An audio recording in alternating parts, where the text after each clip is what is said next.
Queridos, quando ouvimos o Evangelho de hoje, Jesus falando do fim dos tempos, das calamidades, das guerras, nós olhamos para o mundo e o que vemos?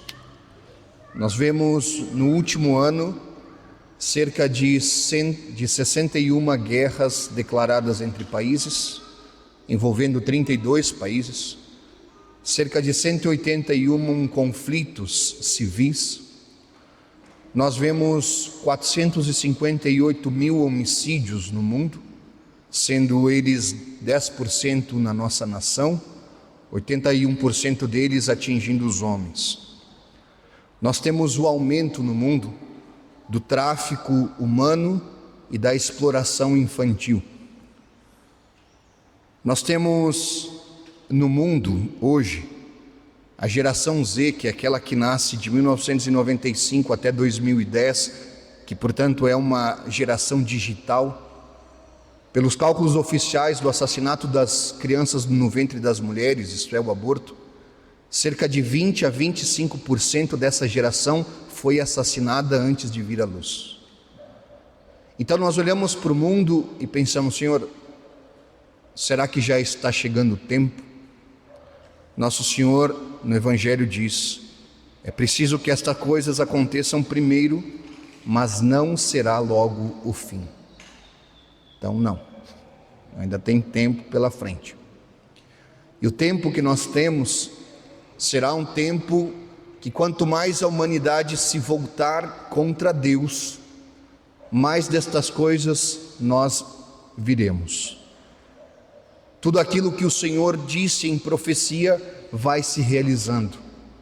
E quando nos perguntamos por que tudo isso, porque o coração das calamidades, das guerras, da violência, está naquilo que vai concluindo o Evangelho quando diz que nos odiarão por causa de Cristo.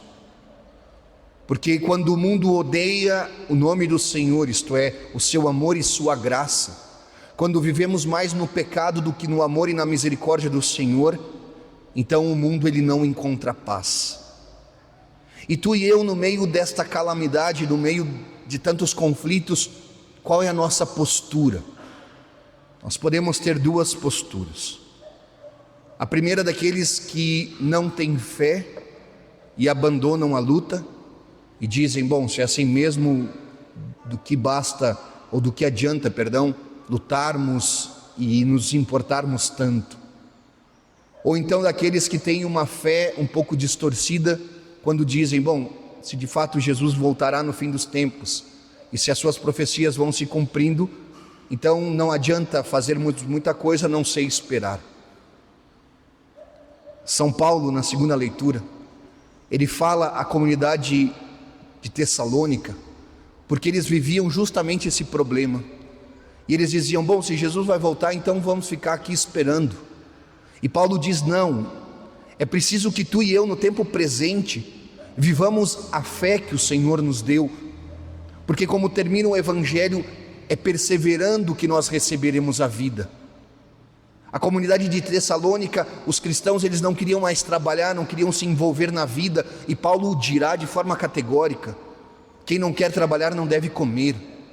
Ou seja, nós temos que continuar a nossa vida, apesar de tudo, apesar de um mundo que se volta contra o Senhor, nós temos que ser esses que testemunham aquela que é a vitória sobre o mundo, a nossa fé.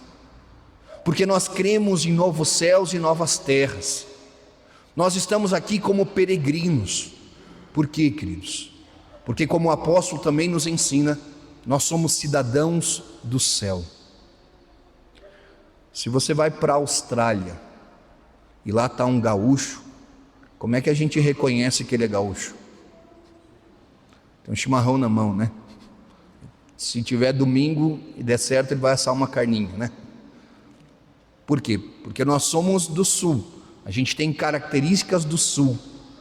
Se Paulo diz que tu e eu somos cidadãos do céu, as pessoas têm que nos reconhecer como cidadãos do céu.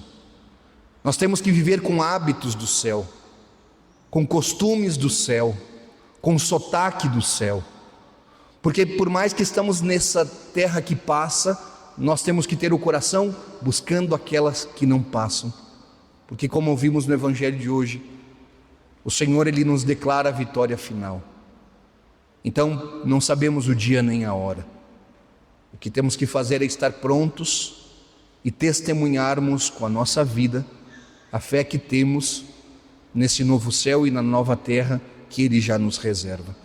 Então, vivendo este penúltimo domingo do tempo comum, preparando nosso coração sempre para a presença de Deus, peçamos Ele a graça de viver aqui na terra com o coração no céu.